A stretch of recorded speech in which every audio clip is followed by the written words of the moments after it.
Welcome to Euractiv's EU Tweets of the Week. European Commission takes UK to court, row erupts as Orban falls short, and Belgium finally has a government of a sort.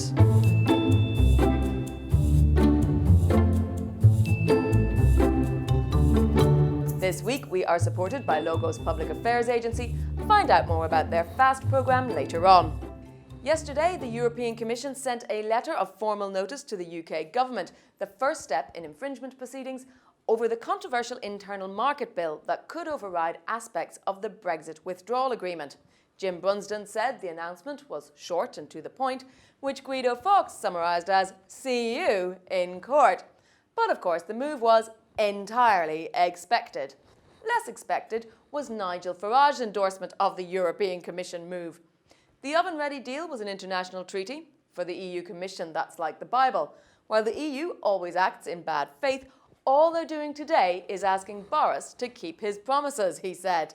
But James Crisp says the point is to ensure honour is satisfied without rocking the trade talks boat.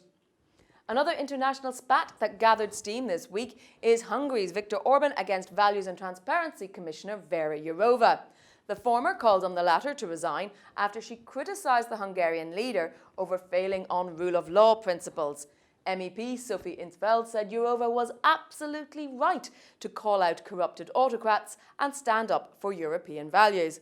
But that's not how Orban's party saw it. No democratic institution should tolerate a leader who uses such insults as she did. Defining Hungary as a sick democracy humiliates Hungarian people, tweeted Hungarian Minister Judith Varga. Significantly, Orban sent a letter to Ursula von der Leyen warning that his government would suspend contact with Jourova, explained Lily Bayer. But Pablo Perez reckons she's not going anywhere, while Le Chou imagines a parallel world where Vera Jourova challenges Viktor Orban to dance off as rule of law spat gets tasty. This week, we are supported by Logos Public Affairs Agency. Check out their new 12-week Fast by MCI programme to help associations remain agile and efficient in the challenging post-COVID era. Finally, not everything in 2020 is bad, tweeted Tim Corbill, as finally, Belgium has a government. Belgium will have a new government, a 7-party coalition known as Vivaldi, led by Flemish Liberal Alexander De Croo. That's 493 days since the May 2019 elections and 652 days since the Charles Michel government collapsed. The 2010-11 record was 589 days without a government, explained Jennifer Rankin. "I don't know why it takes Belgium so long to choose a government. How many fathers, sons and brothers have they got?"